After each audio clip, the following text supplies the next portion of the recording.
어느 가정에 아주 신앙생활을 잘하는 그런 어머니가 있었습니다.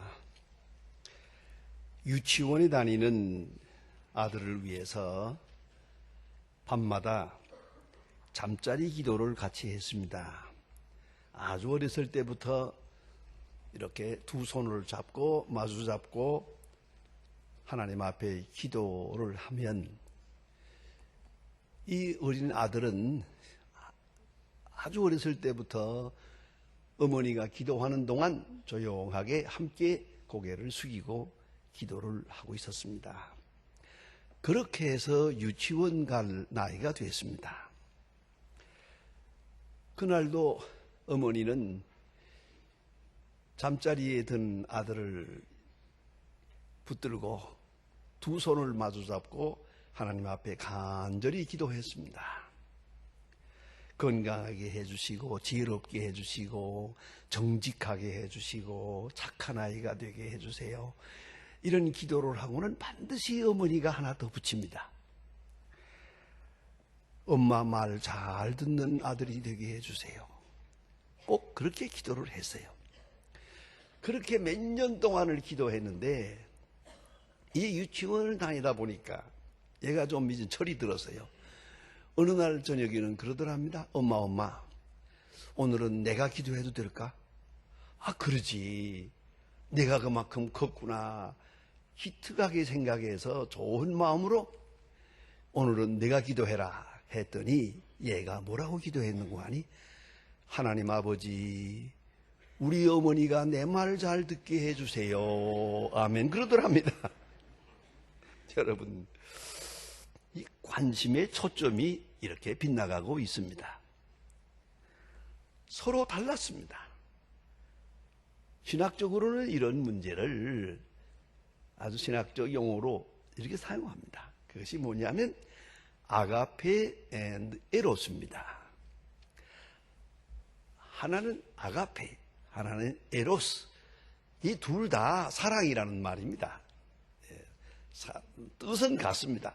사랑, 다 사랑하는 말이지만 그러나 근본적으로 다릅니다.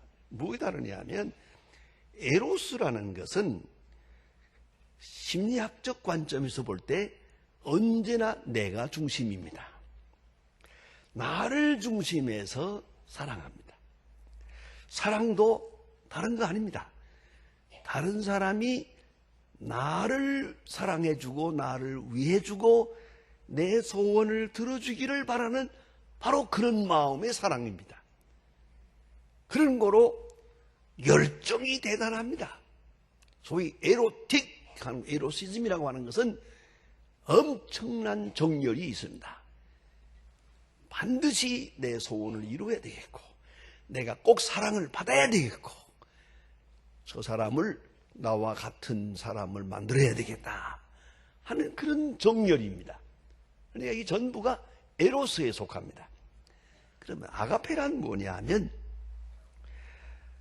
내가 사랑하는 그분을 생각하고 이제 내 소원은 접어두고 내가 사랑하는 그분의 뜻을 생각합니다.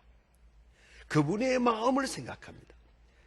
내 소원이 아니고 그분의 뜻, 나를 기쁘게 하는 게 아니라 그를 기쁘게 하고자 하는 마음으로 바뀝니다. 진실로 내가 사랑하는 그분만 생각하고 그분만을 기쁘게 하기 위해서 전심전력을 합니다. 그리고 그를 기뻐하게 됩니다. 그러면 내 소원은 다 사라지고 맙니다. 가끔 결혼 문제로 복잡해지는 가정들이 많습니다. 본인들의 결혼, 자녀들의 결혼, 왜 이렇게 복잡할까? 생각하니까 그것도 간단합니다. 전부가 자기 중심이기 때문입니다. 요새 젊은 사람들이 쓰는 말 때는 무슨 말 하는 거 아니? 저 남자는 내 스타일이 아니야 그러거든요. 내 스타일이 아니다. 그게 무슨 뜻인가 하고 생각해 보니까 내 소원을 이루어 줄 사람이 아니라는 거죠. 저 사람을 통해서 내가 얻을 것이 없다는 거예요. 전부가 이 마음이니 사랑이 되겠습니까? 미안하지만 결혼해봐도 볼 일 없습니다. 언제 문제가 되느냐? 사랑한 나머지 내가 사라져야 돼요. 내가 없어져야 돼요. 여러분, 우리가 너무나도 잘 알고 노래방에 가서 많이 부르는 노래가 하나 있지요. 애모. 나 그 애모 다 못 부릅니다만은, 그러나 한 절만은 제가 압니다. 나는 그대 앞에 서면 왜 작아지는가? 그거 참 말이 돼요. 그거 진리입니다. 그대 앞에 서면 나는 작아집니다. 작아지기만 하나 없어지지? 그게 사랑이라는 거예요. 근데 반대로 그대 앞에 섰는데 나는 점점 커지고 저 사람이 작아져요. 저기 쪼다예요. 어쩌다가 저런 거한테 걸렸나?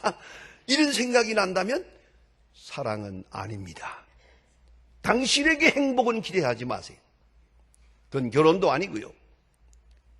이걸 생각해 보세요. 사랑이란 내가 사랑하는 자가 커져요. 점점 더 위대하고 점점 더 훌륭하고 모든 면에 나보다 결국은 내 생각을 버리고 그의 말을 듣게 되고 그의 의견을 따르는 것이 더 안전해요. 내가 하고 싶은 대로 하는 것보다 그가 하자는 대로 하는 편이 훨씬 더 결과가 좋아요. 그래서 이것을 통계학적으로 연구해 보니까요, 우리가 남편의 뜻을 아내가 따른다, 이걸 가부장 제도라고 하지 않습니까?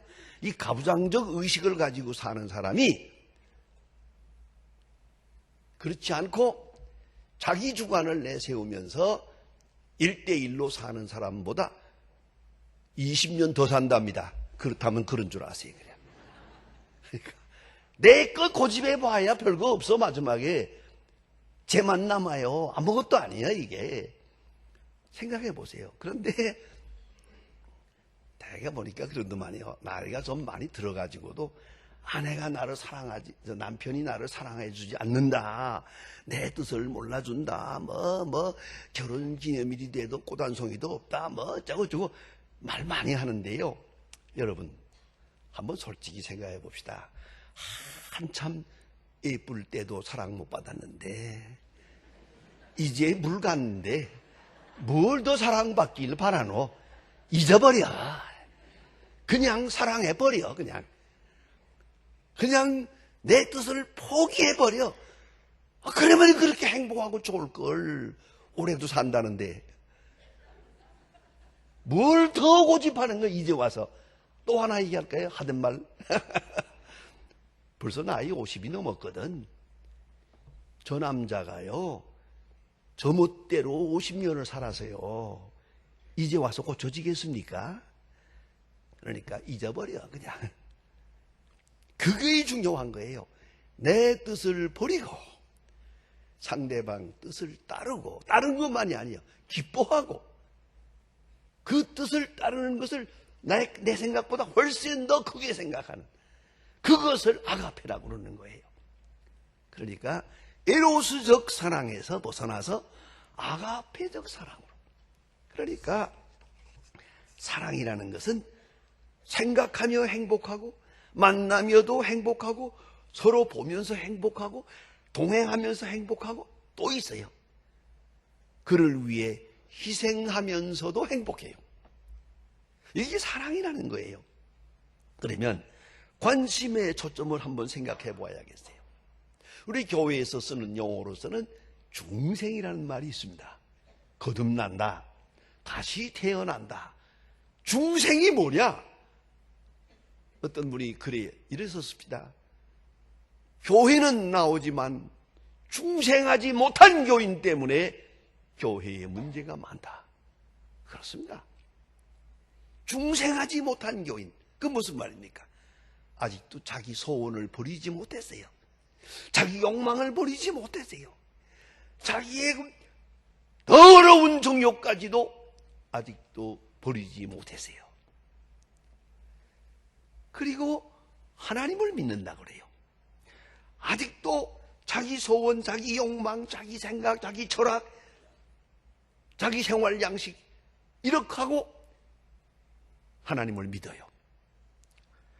하나님이 요구하시는 바는 상관없고 내 뜻을 관철하려는 마음으로 꽉 차 있어요.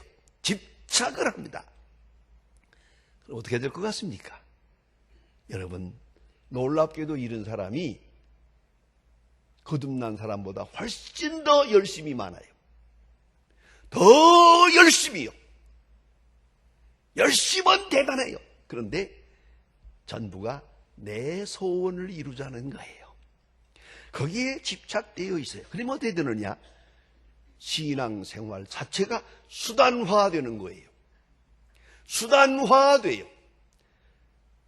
그래서 내 소원을 이루기 위해서 하나님 앞에 간절히 기도하고 이루어지지 않을 때 어떻게 하느냐? 하나님 원망하죠. 원망을 해요. 그래서 그 기도 자체도 가만히 보면 원망의 기도가 많아요. 왜 안 주십니까? 심지어는 어떤 분은 질투까지 있어요. 왜 시원치 않은 저 사람에게는 주고 내게는 안 줍니까? 열심도 없는 저 사람에게는 복을 주고 교회를 향해서 열심을 다하는 내게는 왜 복을 안 주시느냐고 이러고 하나님과 싸우더라고요. 이건 무슨 짓입니까? 이게 다 뭘 말하는 거냐면 자기 욕심에 집착된 신앙을 말하는 것이고, 이건 에로스적 신앙이거든요. 여러분, 주기도문을 외우지 않습니까? 전 그래들 말씀을 드리고 싶습니다. 기도 좀 어떻게 답답하던가 하면 기도가 잘 안 될 때도 있을 거예요. 그럴 때는 주기도문만 외우세요. 주기도문만 한 10번 외우세요. 그리고 아멘하고 끝내세요. 거접지 않은 기도보다 주기도문이 모범답안지거든요. 그 주기도문 내용의 가장 중요한 부분이 뭡니까? 뜻이 하늘에서 이루어진 것 같이 땅에서도 이루어지이다. Thy will be done on earth as it is in heaven. 참 중요한 말이에요. 이 결론이에요. 뜻이 하늘에서 이루어진, 그 말은 곧 예수 그리스도의 십자가를 통해서 그 말입니다. 예수님을 통해서 이루어진 것처럼 오늘 내게서 here and now, 바로 여기서 이루어지이다. 그 말은 뭡니까? 내 뜻을 포기하는 시간이에요.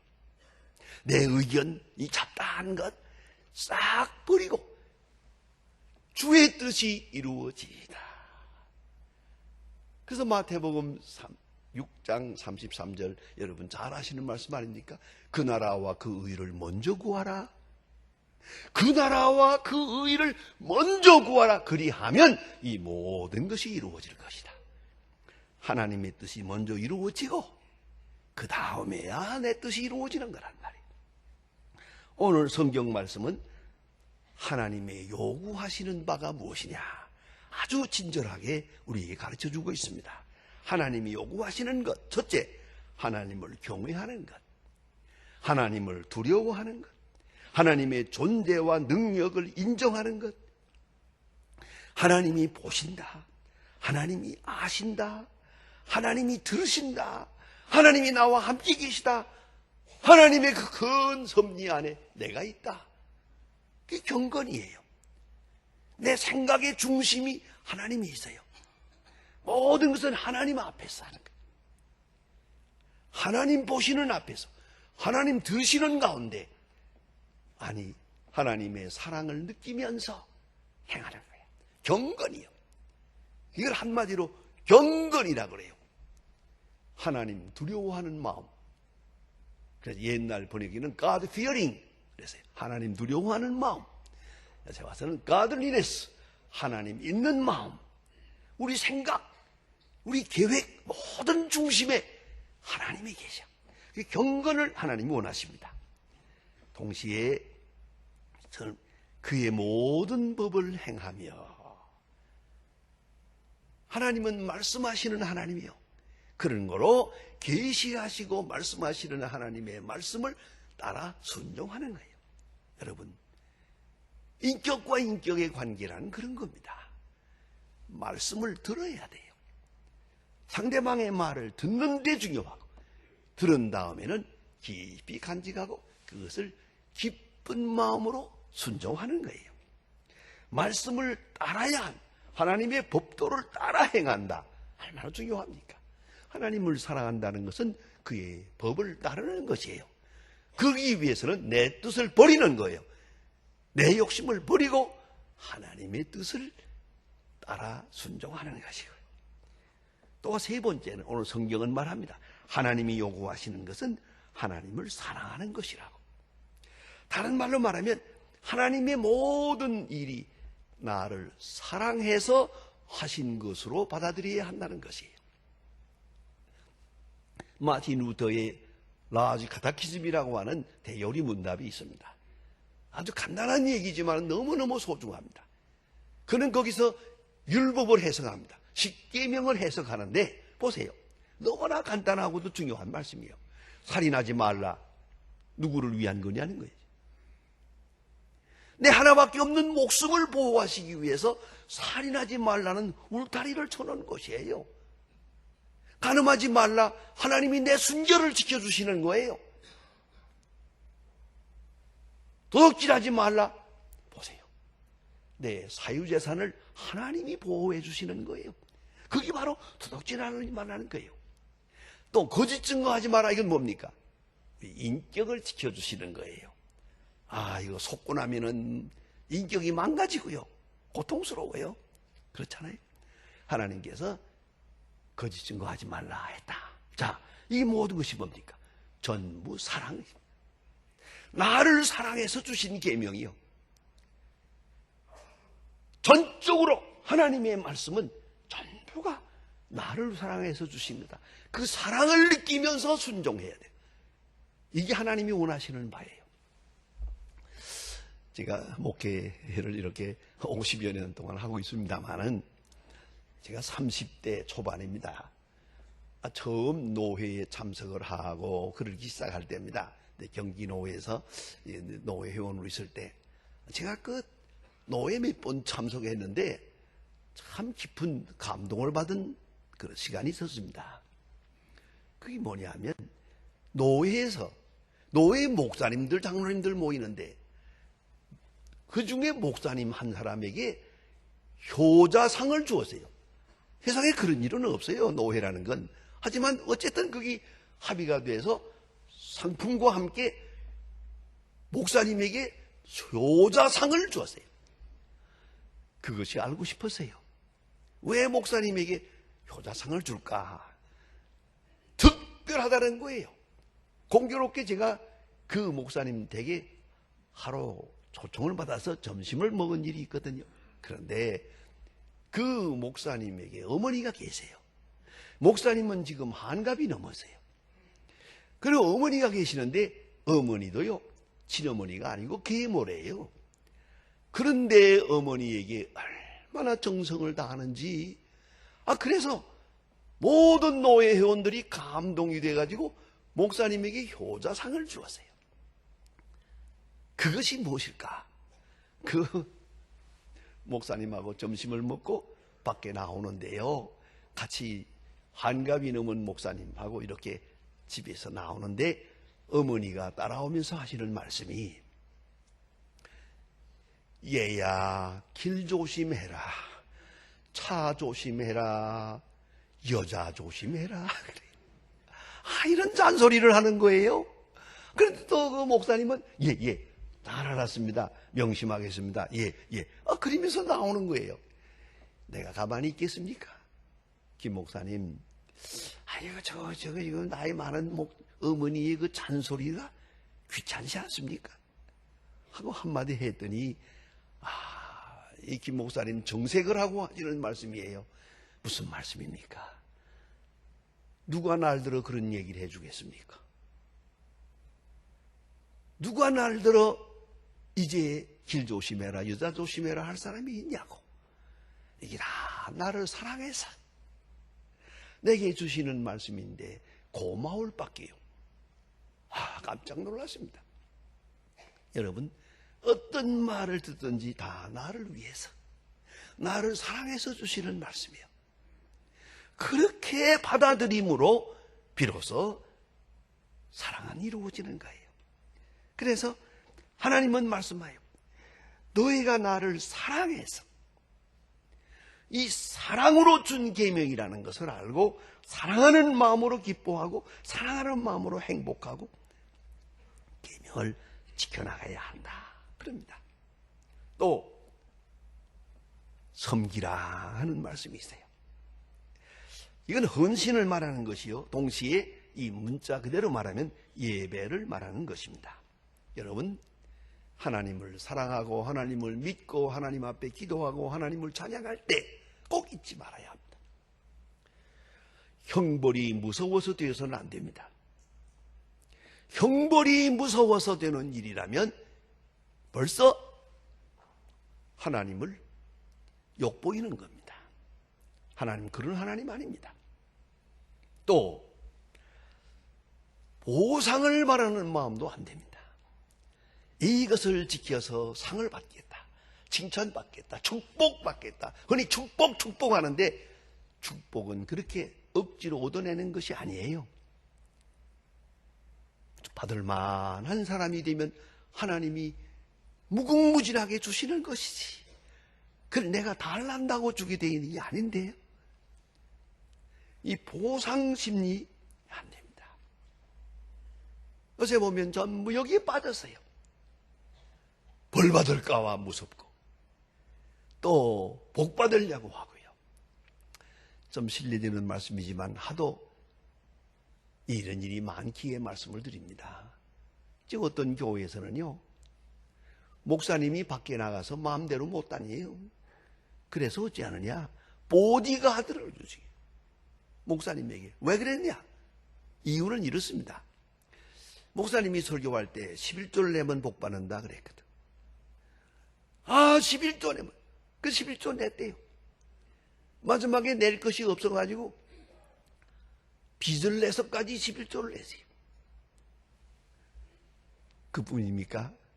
요새는 선금 11조도 있어요. 10,000원을 벌었으면 1,000원을 내는 게 11조인데 아직 벌지 않았어요. 10,000원 벌 것으로 믿고 1,000원을 내세요. 이게 선금 11조요. 이렇게까지 열심히 했는데 이 장사가 안 되는 거예요. 이게 화가 나가지고 목사님한테 그 11조 도로 달라고, 물려달라고 그래요. 그게 될 리 있습니까? 그러니까 골목에서라도 만나면 넥타이를 딱 잡고 헌금 도로 반환해달라고. 이러고 쳐다니, 목사님 참 고생하게 생겼어요, 제가. 어떻습니까? 이 사람의 이 헌금이, 이 사람의 11조가 하나님의 마음에 드는 것이겠습니까? 복받고자 하는 마음, 보상받고자 하는 마음으로 꽉 차 있어요. 안 됩니다. 여러분 혹 구제를 합니까? 절대 칭찬받으려고 하지 마시고 감사장 받으려고 하지 마세요. 아주 잘못된 거예요. 그저 순수한 마음으로 그리 돼야 됩니다. 섬기라, 사랑으로 섬기라, 기쁨으로 섬기라. 이게 하나님의 뜻이에요. 문제는 오늘 본문의 깊은 뜻을 생각하십니다. 오늘 본문에 보면 너무나도 중요한 말씀이 13절에 있습니다. 내가 오늘 네 행복을 위하여 네게 명하는 여호와의 명령과 규례를 지킬 것이 아니냐. 네 행복을 위하여. 왜 이걸 모르냐는 거죠. 하나님의 계명은 다 우리의 행복을 위해서 주신 거예요. 그걸 바로 이해해야 한다는 거예요. 하나님의 명령은 다 나를 위해 주신 거예요. 그래서 하나님의 말씀, 하나님의 법도, 하나님의 명령이 이제 사랑스럽게 들려와야 돼요. 그 말씀이 나를 기쁘게 해야 돼요. 그 말씀에 감복해야 돼요. 왜?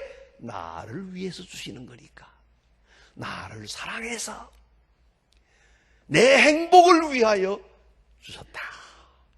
바로 그 마음으로 율법을 대할 것이요, 그 마음으로 말씀을 지켜갈 것입니다. 그리고 그 사랑 가운데서 우리를 선택해 주었다는 말이죠. 깊이 생각해야 합니다. 탕자가 집을 나갑니다. 나갈 때에 아버지로부터 유산을 받아가지고 나갔습니다.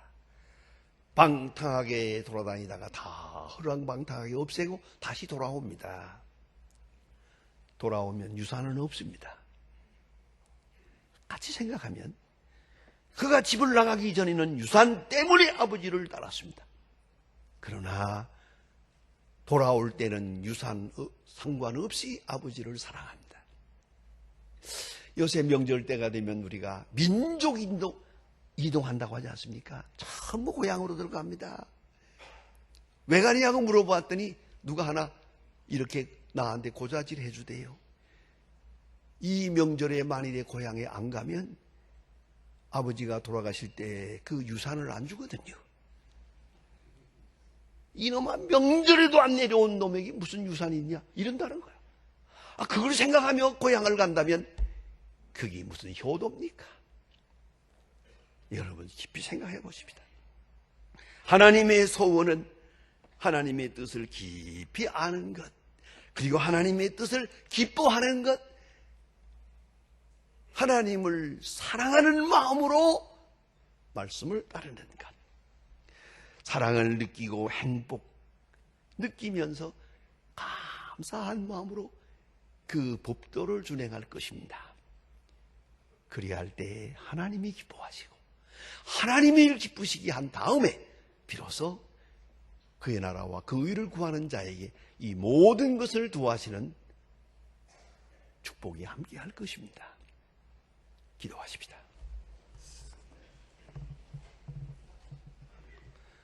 하나님 아버지, 이 귀한 시간 저희들을 불러주심을 감사합니다. 저희들이 이른 아침 주님 앞에 나왔습니다마는 결코 형벌이 무서워서도 아니고 더 많은 복을 받고자 하는 마음도 아닙니다. 순수한 마음으로 하나님이 우리에게 주신 말씀이 귀하고 하나님이 주신 거룩한 안식일이 너무나 소중하기에 사랑과 우리의 행복을 위해서 주신 법도이기에 이에 따라 순종하며 주님 앞에 나왔습니다. 원컨대 한평생 주님을 사랑하며 주의 법도를 사랑하며 또한 그 계명을 사랑하며 사는 하나님의 사람들 되게 하시고 하나님의 뜻을 먼저 이루며 그 뜻 안에서 진실한 행복을 찾아가게 하옵소서. 예수님의 이름으로 기도합니다. 아멘.